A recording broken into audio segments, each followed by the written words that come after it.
রাজশাহী বিশ্ববিদ্যালয়ের রাকসুর নেতৃবৃন্দ ও বিক্ষুব্ধ শিক্ষার্থীদের দাবির মুখে আওয়ামীপন্থী ৬ ডিন দায়িত্ব পালনে অপারগতা প্রকাশ করে পদত্যাগ করেছেন। রোববার রাতে লিখিতভাবে উপাচার্যকে এই সিদ্ধান্তের কথা জানিয়েছেন তারা। বিক্ষুব্ধ শিক্ষার্থী ও রাকসু নেতাদের দাবিতে সন্ধ্যা 6:30টায় ওই ৬ ডিনকে নিয়ে উপাচার্যের বাসভবনে বৈঠকে বসে প্রশাসন।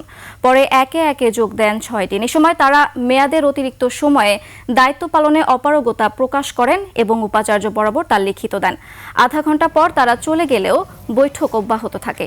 দীর্ঘ 4.25 ঘন্টার বৈঠক শেষে ডিনদের পদত্যাগের সিদ্ধান্তের কথা জানান বিশ্ববিদ্যালয়ের রেজিস্ট্রার প্রফেসর ইফতেখারুল আলম মাসুদ।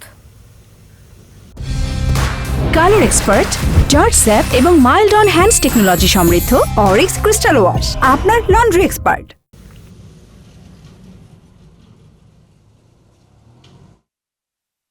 তাদের সঙ্গে একটা ফলপ্রসূ আলোচনা আমাদের হয়েছে।